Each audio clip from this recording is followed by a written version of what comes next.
Presiden Amerika Serikat Donald Trump tetap pada keputusannya untuk tidak melakukan lockdown jika terjadi gelombang kedua corona. Menurut Trump, Amerika Serikat akan menang melawan corona tanpa adanya kebijakan lockdown. Lockdown saat ini berimbas pada naiknya angka pengangguran. Tercatat jumlah pengangguran di Amerika Serikat pada pekan ketiga bulan Mei sebanyak 38 juta jiwa. 50 negara bagian telah memulai tahap relaksasi lockdown, termasuk New York, yang menjadi epicentrum corona di Amerika Serikat.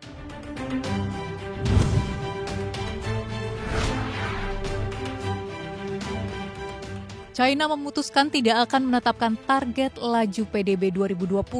Perdana Menteri China, Li Keqiang, menyebut keputusan ini diambil karena faktor-faktor yang sulit diprediksi seputar wabah COVID-19. Apalagi, Biro Pusat Statistik China mengumumkan bahwa tingkat pengangguran di negeri tirai bambu mencapai 6% per April.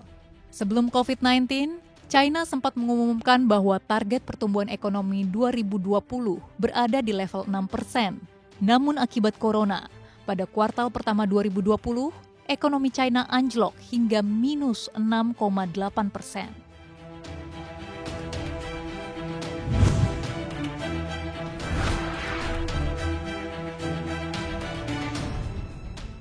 Bank Sentral India secara mengejutkan memangkas suku bunganya 40 basis poin menjadi 4%. Menurut Gubernur RBI, Sakti Kantadas, Bank Sentral memproyeksi ekonomi India bakal tumbuh negatif sepanjang April 2020 hingga Maret 2021. RBI berjanji akan mempertahankan kebijakan moneter yang akomodatif selama pandemi corona. Pernyataan RBI seakan mengaminkan ramalan Goldman Sachs yang menyebut ekonomi negeri Bollywood bisa terkontraksi hingga 45% pada kuartal 2 tahun ini.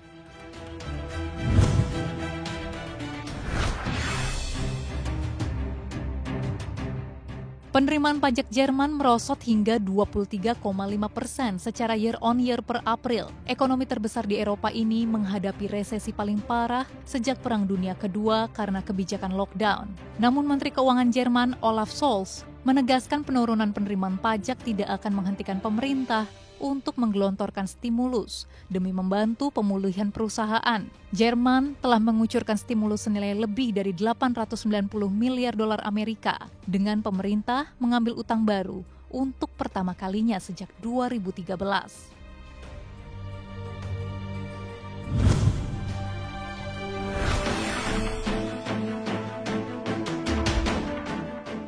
Bank Sentral Jepang memastikan akan menggelontorkan stimulus setara 280 miliar dolar Amerika Serikat untuk membiayai UMKM melawan kesulitan ekonomi akibat pandemi corona.